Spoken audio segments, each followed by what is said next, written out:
सेलरोटी बनाएर खाँदा आज के बन्यो त सो आउनुहोस् भिडियोसम्म हेरौँ। सो हेलो एभ्रिवान, फेरि पनि स्वागत छ हजुरहरूलाई मेरो डे 3 मिनी ब्लगमा। अनि आज चाहिँ मलाई यस्तो सेलरोटी क्रेभिङ भइरहेको थियो, सन्चो थिएन बट खाना मन छ त खानु पऱ्यो नि त होइन। खानाकै लागि हो कमाउनु पनि। अनि मम्मी चाहिँ पिठो कुर्दै हुनुहुन्थ्यो, चामलको पिठो यो पानी हालिदिनु भएछ, फिट्नै भएन। अनि पछि मम्मीले चाहिँ म सब्जी काट्दै थिएँ अनि मम्मीले चाहिँ पिठो पनि लगाउनु भयो। अनि म चाहिँ हाल्न लगाएको, मैले चाहिँ हाल्दैन सिक्किमको सेलरोटी, मलाई बनाउनु पनि आउँदैन, मम्मी चाहिँ भन्नुपर्छ छोरी मान्छेको जातले चाहिँ सबै कुरा जान्नुपर्छ भनेर। सो मेरो रोटी चाहिँ यस्तो भइरहेको थियो, उनी पनि मैले नै बनाएको हो।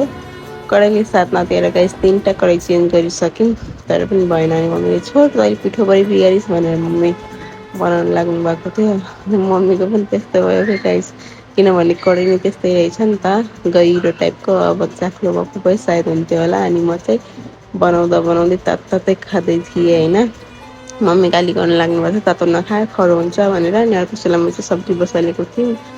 अनि चाहिँ फेरि मम्मीले अर्को कराईमा बनाउनु भयो। अनि त्यसमा फेरि तेल चाहिँ तातो रहेछ अनि कराई चाहिँ एकदम चिसो रहेछ। अनि चाहिँ यो फेरि चिप्क्यो क्या। अनि अब छोरी चाहिँ एकदम हाँसिरहेको थियौँ अनि म चाहिँ खाँदै थिएँ। सो आजलाई मेरो ब्लग यति नै, फेरि भेटौँ मलाई फेरि कुन लागि बाई बाई।